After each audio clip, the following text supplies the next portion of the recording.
I'd like to invite now our next speaker from another partner university of our Institute for East European Law, which is Professor Dr. Pисьменський. He's head of the Department of Police Activities at the EO Didorenko-Luhansk Education and Scientific Institute of the Donetsk State University of Internal Affairs, which of course right now is not in Donetsk but in Kropyvnytsky. With his university as well, we have had very good experiences in the past, and we are very happy to hear now your presentation on the Soviet regime in Ukraine and its current policy of providing criminal law protection of historical memory. The floor is yours. Thank you very much. Okay. Dear colleagues, good afternoon. Could you hear me well? I'm Yevhen Pисьменський, and I represent the Donetsk State University of Internal Affairs, which is really situated in Kropyvnytsky city for now. I'm so pity that I cannot be with you now in Regensburg. I was looking forward to it, but I hope this chance will arise again. I'll try to share screen just a moment to show you my presentations. Is it okay for you? Yes, it's fine. Thank you. Okay, thank you. Thank you. So the topic of my presentation is the Soviet regime in Ukraine and its current policy of providing criminal law protection of historical memory. I would like to start by the Soviet past of Ukraine and its modern reinterpretation as a legacy of the totalitarian system that needs to be reflected in historical memory. The modern, prosperous country of Finland, which, against the backdrop of the First World War and the fall of the Russian Empire, declared itself an independent state in 1913, managed to hold on to this status and continue to develop, is the opposite of Ukraine, which, at the most appropriate moment in history, also declared its independence in 1918. However, it eventually failed to retain it, as the Bolshevik-Ukrainian War resulted in the victory of the Russian communist government, which destroyed the Ukrainian independent state by military means. Already in 1922, Ukraine became a part of a single united state, the Union of Soviet Socialist Republics, the future totalitarian regime that had been ruling Ukrainian lands for almost 70 years. It was only in 1991 that the long-awaited restoration of Ukrainian independence took place. And on the ruins of the Soviet Union, Ukraine was able to start writing a new chapter of its history. However, the mental disconnection from the Soviet past has turned out to be too difficult for the Ukrainians. This proves once again that the ties of totalitarianism are strong and can influence the way people think and perceive the world. The social and economic decline in Ukraine, as well as in many other countries of the former Soviet Union, and the beginning of significant transformation process, such as the launch of a free market economy, led to worsening of the social situation of citizens at the first stage of state building. Considering the fact that former communists used this to promote pro-Soviet ideas and mourn the Soviet past, their influence on public policy remains strong. Under such conditions, it is impossible to talk about the atrocities of the totalitarian Soviet regime. Instead of condemning it, many Ukrainians, unfortunately, continue to regret the Soviet past in which they grew up, studied, and formed their worldview in general. The period since 2014 has been marked by the greatest dynamics of nation building, identity formation, and the creation of historical memory in general, and in particular of the Soviet totalitarian regime that acted on the territory of Ukraine during the 20th century. It quite naturally coincided with the beginning of the first stage of the Russian-Ukrainian war, during which elements of the joint Soviet past were used to spread collaborationism and justify aggression. Gradually, this process developed to the point that the law of Ukraine on the basic principles of state policy in the field of strengthening Ukrainian national and civil identity was adopted. This law at the appropriate legal level considers the formation and the implementation of state policy in the field of strengthening Ukrainian national and civil identity as a component of the national security of Ukraine. The aggression of the enemy state, which is trying to push Ukrainians back into the past, along with the methods used to do so, has led many citizens to revise their opinion of the Soviet period of history. This statement is confirmed by the results of the public surveys. So, the first survey, it took place in 2020, and in particular about a third of citizens approved the decision to condemn the Soviet Union as a totalitarian regime, and a third disapproved. The next survey took place in 2023, and by the beginning of this year, the majority of Ukrainians in all regions, it's about 73%, approved such a state decision, while at the same time positively evaluating the collapse of the Soviet Union. The Ukrainian nation, perhaps for the first time in its history, has a unique chance to form a common vision of its Soviet past, different from what the Soviet authorities themselves once proposed and implemented, as well as from what is currently being developed by Russia, which demonstrates a desire to restore the Soviet space by all positive means. So, why does historical memory need criminal law protection is the issue for me.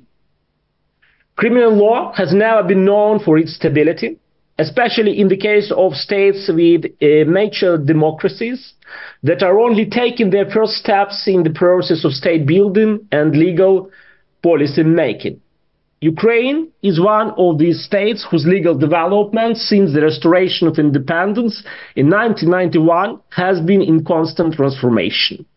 In the field of criminal law policy, this was seen in the constant attempts to create the best possible system of prohibitions, and as a result, the Criminal Code of Ukraine, adopted in 2001, was regularly updated with different amendments and additions. Among them, many have criminalized new forms of seriously harmful behavior.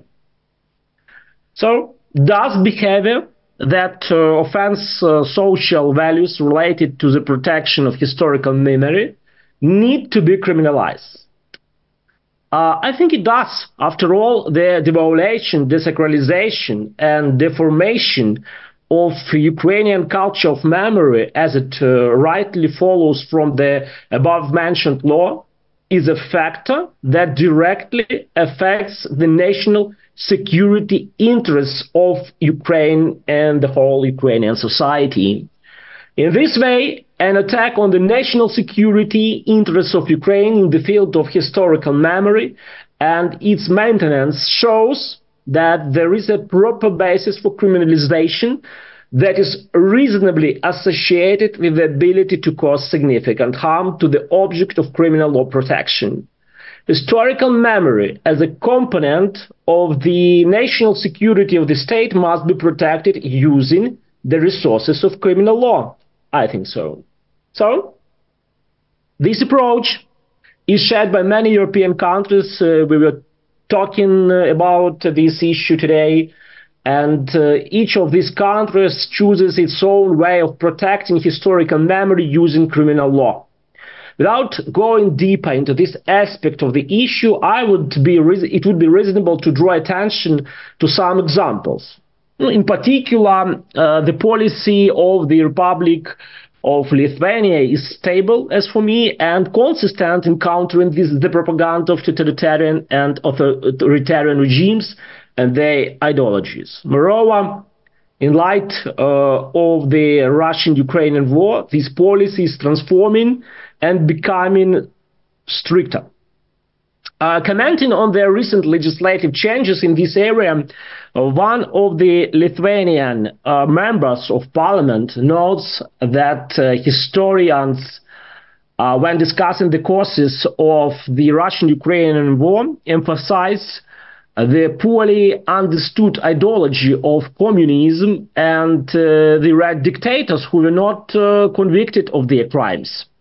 That is why it is necessary to achieve full clarity about the Communist Party and to get rid of their romanticization of totalitarian regimes, considering them an essential evil.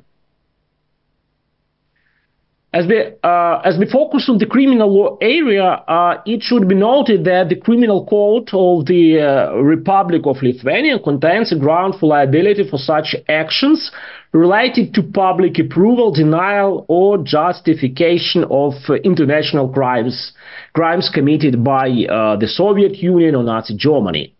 The maximum penalty for committing this offense is 2 years imprisonment. That is just one of the examples. So, for example, in Ukraine, the decision to criminalize some types of attacks on historical memory was first made in 2014. And later, the scope of criminalization was widened. I'll try to show this issue now, and I'd like to talk about the current criminal law policy of Ukraine to protect historical memory concerning victims and consequences of the Soviet regime.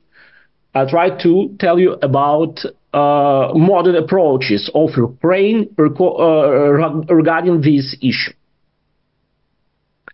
So, one of the first steps aimed at providing criminal legal protection of historical memory was the decision to establish liability for public denial or justification of the crimes of fascism, propaganda of neo-Nazi ideology, and the production and or distribution of materials justifying the crimes of fascists and their supporters.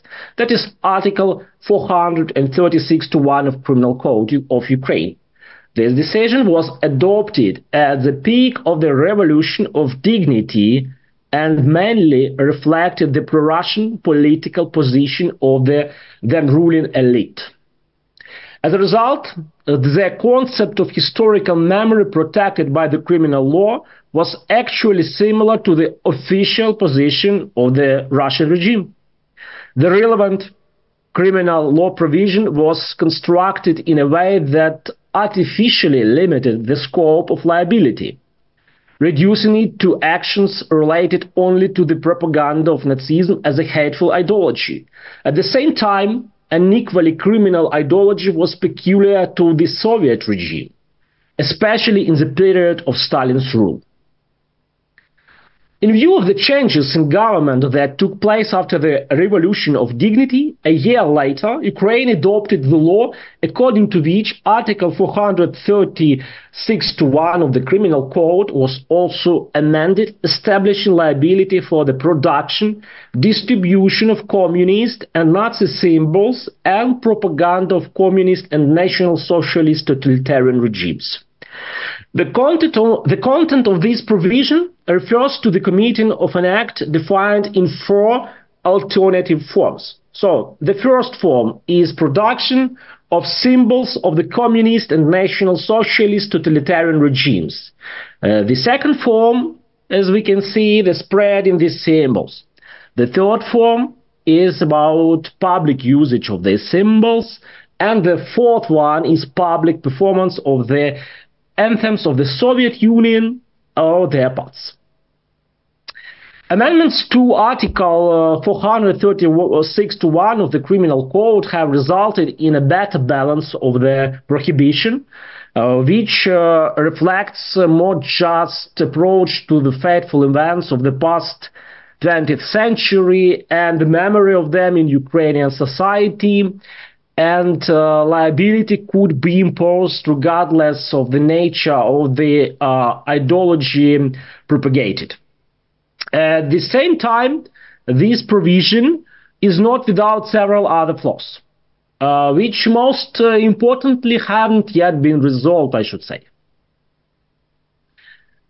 So, after the full-scale invasion of Ukraine by Russian troops, the scope of law protection of historical memory expanded with the updating of the Criminal Code of Ukraine with Article 436(2). It provides liability for justifying, recognizing as lawful, denying the armed aggression of the Russian Federation against Ukraine, and glorifying its participants. As you can see, the new criminal law provision is aimed at protecting both contemporary national memory and historical memory, but only in the context of the events of the Russian-Ukrainian war. It seems obvious that the context should be expanded to cover other equally significant historical events of Soviet times. In particular, public denial or justification of the crimes of the totalitarian communist regime that governed Ukraine when it was part of the Soviet Union. Taking into account the above, it should be noted that propaganda of prohibited hateful ideologies and justification of crimes committed by their representatives should form a separate ground for criminal liability.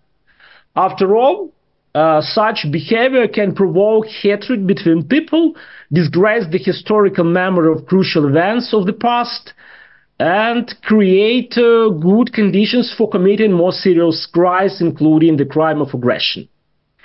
In Ukraine, this is particularly urgent in the case of honoring the memory of the numerous victims of the Soviet totalitarian regime. We were talking about this issue too today, and attitude to which is becoming increasingly non-compromising in Ukrainian society. The next part, practice of application of criminal law against offenders who have committed acts against the historical memory of the victims. We'll try to discuss about this issue now. So, the criminal law provision under Article 436(1) of the Criminal Code of Ukraine, which in addition is aimed at the protection of the historical memory of the victims and consequences of the communist totalitarian regime, is applied in law enforcement agencies on a quite limited scale. Its importance in the field of law enforcement can be seen in criminal statistics, which record basic data on the number of registered criminal offenses, the number of suspicions of committing a criminal offense, and the number of convicted persons. So, as you can see, this data shows that every year since 2014, the number of criminal offenses under Article 436(1) of the Criminal Code has gradually increased until 2022, when there was a real splash. There is no doubt that this situation is due to the beginning of the second phase of the Russian-Ukrainian war on February 24, 2022. In addition, this confirms once again that the war is not only about the right to independent existence, independence or territory integrity, but also the right to, but also about historical memory, as for me. For many years, the Russian regime has been doing everything possible to deform this memory, distort historical facts, and make people believe that the Soviet period of coexistence doesn't deserve condemnation. The relevant influence was spread by all available tools to the citizens of Ukraine, many of whom tolerated the Soviet past and even missed it, as I showed you. A similar rise can be observed for persons who were suspected of committing a crime under Article 436(1), as well as persons who were convicted of committing it. In particular, it is worth paying special attention to the past year of 2023. That is a full calendar year during which the higher intensity war lasted. So in this year, out of 100% of all recorded facts, in 68% of cases, persons were suspected of committing the crime, and in 30% of the total number of recorded crimes, these persons were convicted according to a court sentence. Remarkably, since the establishment of criminal liability for propaganda of communist and national socialist symbols, not a single acquittal has been passed. Given that in general 0.3% of all criminal offenses have been recorded as such in Ukraine. But here we have no acquittal at all. Next, using the resources of the United Register of Court Decisions, an attempt will be made to analyze the sentences under Article 436(1), which were delivered after the full-scale invasion of Ukraine by Russian troops, considering that it was during the period when the crime was sharply increasing. So, firstly, the absolute majority of sentences convicting people of a crime under Article 436(1) relate to the propaganda of the communist totalitarian regime. In particular, out of the 16 sentences reviewed, which were delivered in 2024, that is a period January to March, none concerned propaganda of the Nazi totalitarian regime. None of them. Sorry. In Article 436(1) shows that it concerns just such kind of propaganda. And such data firmly disapproves the Russian authorities' claims that they are fighting a neo-Nazi regime or Nazis in Ukraine who also appear to control the government. So, but in our judicial practice, we have a few cases about such propaganda. But the majority of cases is about propaganda of totalitarian communist regime. Secondly, the absolute majority of sentences convicting people for the propaganda of the communist totalitarian regime are of the same type and involve the sharing and publication of the symbols of this regime on social media. In particular, out of 16 available and published sentences under Article 436(1), delivered between January and March 2024, 14 or 87% have this factual basis in common. An illustrative example of these factual circumstances is the following. A person was convicted of spreading communist symbols, who by clicking on the like and share functions on his page with free access to viewing by other users in the feed section of the Russian social network Odnoklassniki, among other posted, I'll show you what it's about. So, posted an image of the emblem of the Soviet Union in combination with the Soviet five-pointed star and the Harman circle. An image of the emblem of the Soviet Union with the words in Russian, "I'm not ashamed that I was born in the Soviet Union.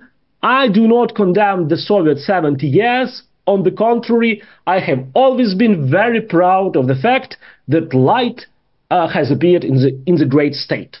And images of the Soviet party leaders with the Soviet emblems, just as you can see on this slide.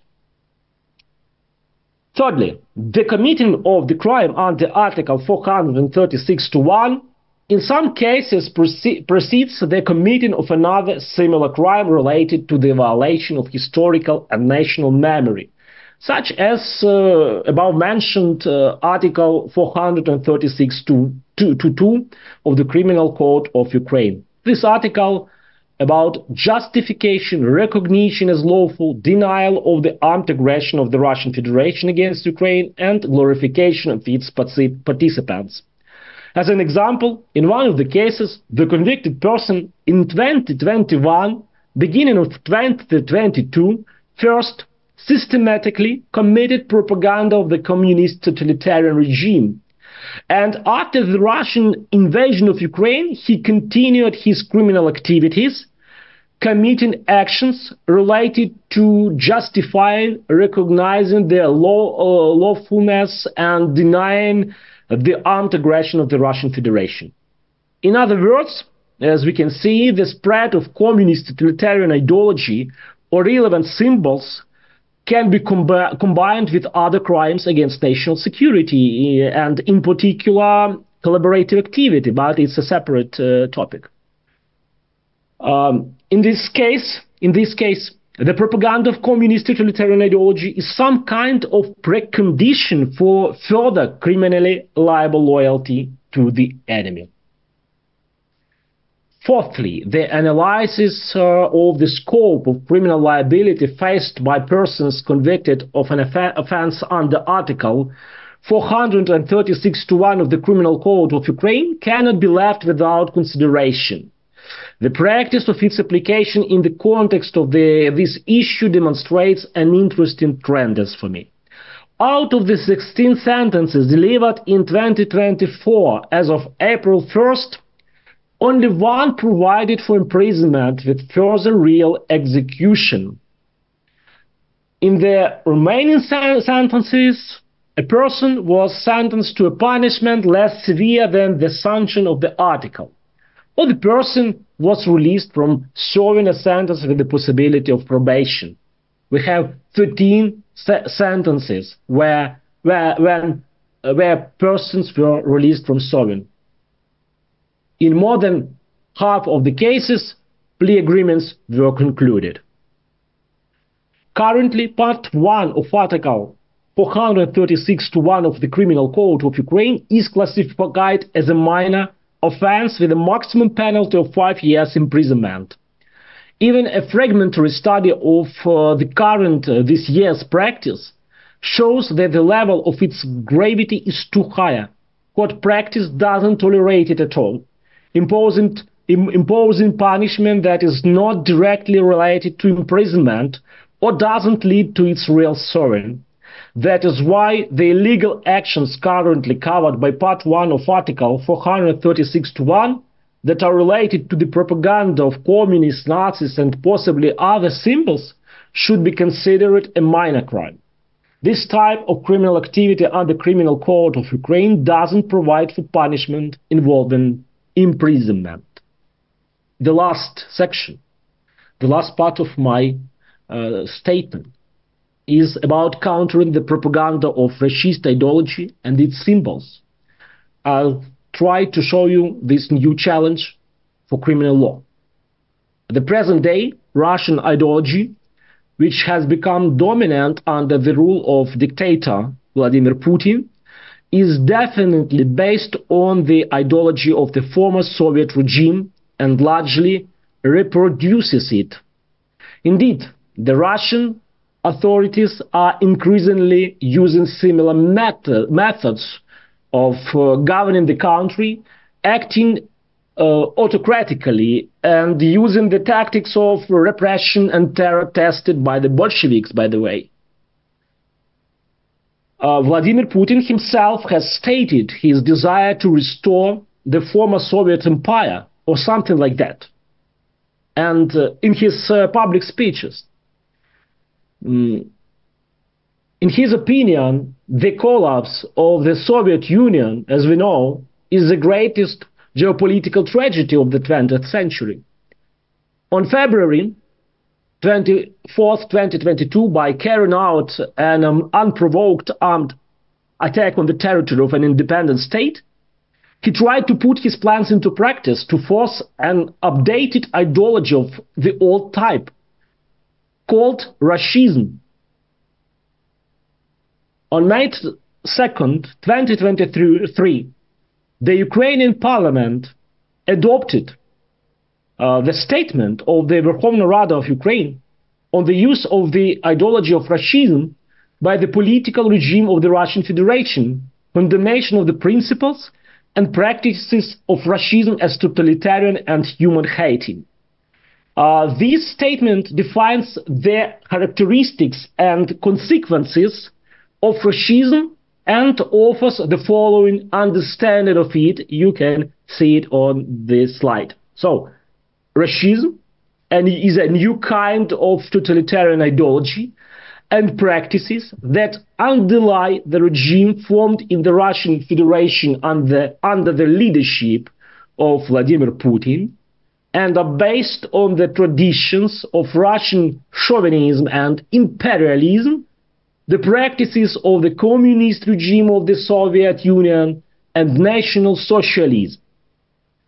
I should say that the expert journalists and academics use more or less similar approaches in their studies. These approaches quite reasonably reflect the similarities between communism, Nazism, and Russism, which are equally hateful ideologies. The crimes committed in the 20th century and those being committed now in the 21st century based on the relevant ideology are linked. Ukrainians have suffered and continue to suffer under each of these totalitarian regimes. For the sake of fascism, the Russians are committing the most terrible international crimes non-stop. It follows from the above that there is a need to unify the approaches of criminal law policymakers to provide criminal law protection of historical national memory, as well as to prevent the most serious crimes of present times. These actors should consider countering the propaganda of fascist ideology, treating it in the same way as Nazi and communist ideology. In particular, criminal liability should be consequences not only of public denial of the crimes of the National Socialist and Communist regimes, but also of the Russist regime. The same is true for committing several actions, such as production, spread and public use with symbols that reflect Russism. For example, as we know, the Latin letters Z, which in Russia, like the swastika in Nazi Germany in the late 1930s. This letter became a sign of support for a military attack on Ukraine. As the researchers rightly point out now, it is a well-established fact that the Russian symbol Z is a sign of war.